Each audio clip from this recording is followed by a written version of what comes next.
అందరికీ నమస్కారం, శుభోదయం. ఈరోజు మనం కార్తీక పురాణంలో 23వ అధ్యాయము శ్రీరంగ క్షేత్రమున పురంజయుడు ముక్తి పొందడం, దీని గురించి తెలుసుకుందాం. అగస్త్యుడు మరలా అత్రి మహర్షిని గాంచి, ఓ మునిపుంగవ, విజయమందినటువంటి పురంజయుడు ఏం చేసినో వివరించు అని అడగగా అత్రి మహాముని ఇట్లు చెప్పారు.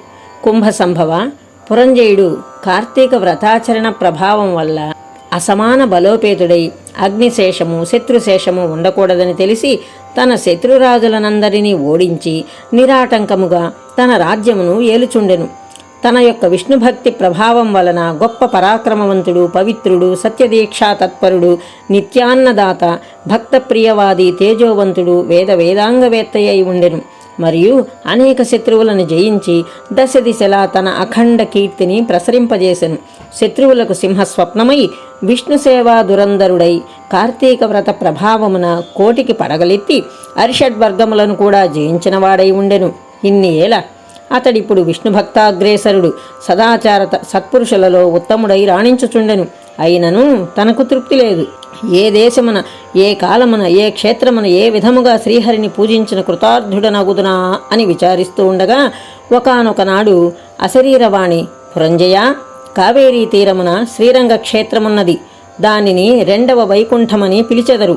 నీవచ్చటకేగి శ్రీరంగనాథస్వామిని అర్చించు. నీవి సంసార సాగరమును దాటి మోక్షప్రాప్తి పొందెదవు అని పలికెను. అంతట పురంజయుడు ఆ అశరీరవాణి వాక్యములు విని రాజ్యభారమును మంత్రులకు అప్పగించి సపరివారముగా బయలుదేరి మార్గమధ్యమననున్న పుణ్యక్షేత్రములను దర్శించుచు ఆయా దేవతలను సేవించుచు పుణ్యనదులలో స్నానము చేస్తూ శ్రీరంగమును చేరుకొనెను.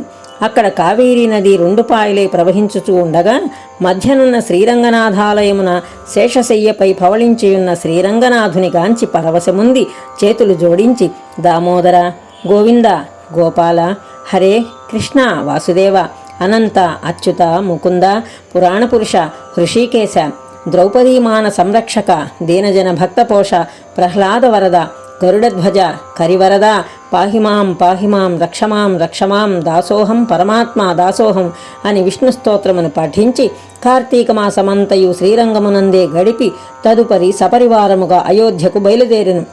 పురంజయుడు శ్రీరంగనాథస్వామి సమక్షమున కార్తీక మాసంలో చేసిన వ్రతముల మహిమ వలన అతని రాజ్యమందలి జనులందరూ సిరి సంపదలతో, పాడి పంటలతో, ధనధాన్యాలతో, ఆయురారోగ్యములతో ఉండిరి.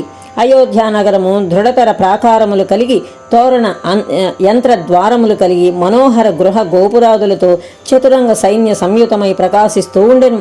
అయోధ్యానగరమందలి వీరులు యుద్ధ నేర్పరులై, రాజనీతి గలవారై, వైరి గర్భ నిర్భేదకులై, నిరంతరము విజయశీలురై, అప్రమత్తులై ఉండిరి. ఆ నగరమందలి అంగనామణులు హంసగజాగామినులు, పద్మపత్రాయతలోచనులు, విపుల శోణీత్వము, విశాల కటిత్వము, సూక్ష్మ మధ్యత్వము, సింహ కుచ్చపీనత్వము కలిగి రూపవతులనియు, శీలవతులనియు, గుణవతులనియు ఖ్యాతి పొంది ఉండిరి. ఆ నగరమందలి వెలయాండ్రు నృత్య గీత సంగీతాది కళా విశారదలై, ప్రౌఢలై, వయోగుణ రూప లావణ్య సంపన్నులై, సదా మోహన హాసాలంకృత ముఖ శోభితలై ఉండిరి. ఆ పట్టణ కులాంగనలు పతి శుశ్రూషా పరాయణులై, సద్గుణాలంకార భూషితులై, చిద్విలాస హాసోల్లాస పులకాంకిత శరీరులై ఉండిరి. పురంజయుడు శ్రీరంగ క్షేత్రమున కార్తీక మాస వ్రతము ఆచరించి సతీ సమేతుడై ఇంటికి సుఖముగా చేరెను. పురంజయుని రాక విని పౌరజనాదులు మంగళవాద్య తూర్యధ్వనులతో ఎదురేగి నగర ప్రదక్షిణలు చేసి నిజాంతఃపురమునకు ప్రవేశపెట్టిరి.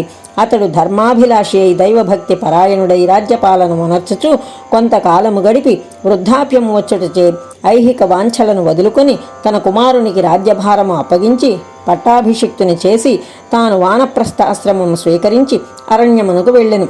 అతడా వానప్రస్థాశ్రమందు కూడా ఏటేటా విధి విధానముగా కార్తీక వ్రతం ఆచరించుచు క్రమక్రమముగా శరీరము ఉడుకుటచే మరణించి వైకుంఠమునకు పోయిను. కావున ఓ అగస్త్య, కార్తీక వ్రతము అత్యంత ఫలప్రదమైన మహాత్మ్యము గలది. దానిని ప్రతివారునూ ఆచరించవలెను. ఈ కథ చదివిన వారికి, చదివినప్పుడు వినువారికి కూడా వైకుంఠ ప్రాప్తి కలుగును. ఇట్లు స్కాంద పురాణాంతర్గత వశిష్ఠ ప్రోక్త కార్తీక మహాత్మ్యమందలి 23వ 23వ రోజు పారాయణము సమాప్తము. ఓం నమః శివాయ. ఓం శ్రీమాత్రే నమః.